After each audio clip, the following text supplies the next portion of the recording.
And welcome to what you need to know for the I-69 Collegiate Challenge. This is a recap of what we talked about in the meeting on January 23rd at 6 o'clock. The first thing to know is that there are 4 schools this year, each of which are sending 5 students to compete. The 4 schools that will be participating are Anderson, Indiana Wesleyan, Huntington, and Taylor. They will each send 5 students. We'll have 5 different teams from the 4 schools. Preparation beforehand is minimal. You do not need to do preparation. There's no business plans that are required to be written. There's nothing really required to be read. Just simply being ready to go and participate is enough. And there are a lot of things to look forward to. It's a fun weekend with a lot that goes on and packed into it. We will leave at 9 o'clock on Friday, February 14th. If you will be missing classes and your instructors would like to have a reason as to why, I would be happy to notify them as to why you're leaving. We'll return by 2 o'clock on February 16th on Sunday. Be sure to be here at 9 o'clock on Friday. We'll leave from the School of Business. We'll try our best to be back a little before 2 o'clock, but 2 o'clock will be the latest on the 16th, and once again we'll return to the School of Business. We're going to Plymouth, Indiana to Swan Lake Resort. If you're curious, you can look up Swan Lake Resort online. It is a golf course that has the resort facility, banquet meeting areas, things like that. We've been going up there for a number of years.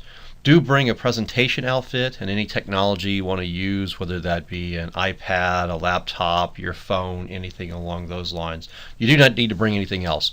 On Friday, on the way up to Swan Lake, we will stop and pick up lunch. That's covered by the school, and then everything from there until we get back home is covered by the Grant County Economic Growth Council. You can look on Facebook to find out about the Growth Council. You can also look on Facebook to find out about the I-69 Challenge. They have pictures there from last year. They have pictures from the previous 8 years there as well.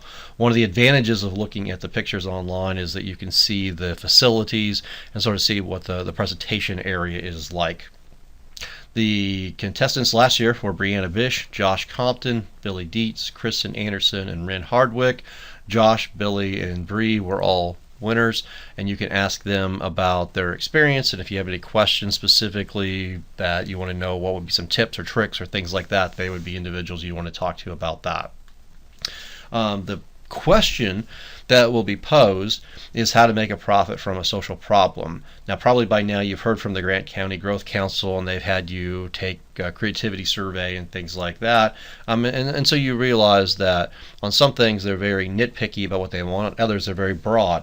The problem of how to make a profit from a social problem is a very broad problem. One of the first things we'll do when we get there on Friday with the other schools, after some icebreaker exercises and such, is try and narrow that down. What is the social problem that will be addressed this year? One of the reasons there isn't a lot of work to do ahead of time is simply because you'll do work that wouldn't be necessary or needed when you've changed the social problem. Last year's social problem had to do with parking. How do you solve parking issues and such? It will be up to you to figure out what a social problem is that you want to address. It can be almost anything. That's a pretty broad category that's there. Once the category is actually chosen, then the teams will go and figure out how they're going to best address that and come up with the most profitable solution. You cannot come up with a solution that involves government mandate. So you can't say we'll solve this problem by making everybody buy an electric car. The government will make them buy our product. That's not something you can do. Once we get up there, take a look at the packet that they give you about the latest itinerary. I've given you an itinerary previously, and I believe Grant County has probably also given you one as well. That will be tweaked a little bit. Included with that itinerary will be information about the judges and the judging form they're going to use. Make sure you know as much as you can about the judges. Make sure you know as much as you can about the judging form. What is it they're going to be comparing you on? You want to research then as much as you can or want to about them. Sometimes they're going to have a specialty in the area that you're looking at proposing a solution for, and so it would be helpful if you could include something that's there that's relevant to them, but not something that would be a gotcha. You don't want them immediately jumping up and saying you can't do that because we tried that 3 years ago and it didn't work. So find out as much as you can about them.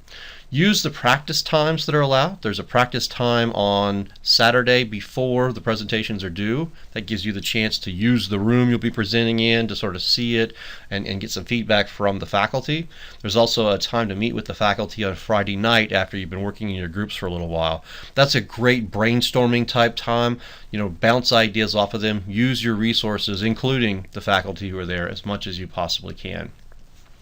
During the actual presentation, focus on the presentation. And I know that may sound trite, but keep in mind the judges are watching the presentation and trying to figure out how well you're addressing the problem. You can be addressing the problem perfectly well, but if your presentation is off, they're not going to grade you well.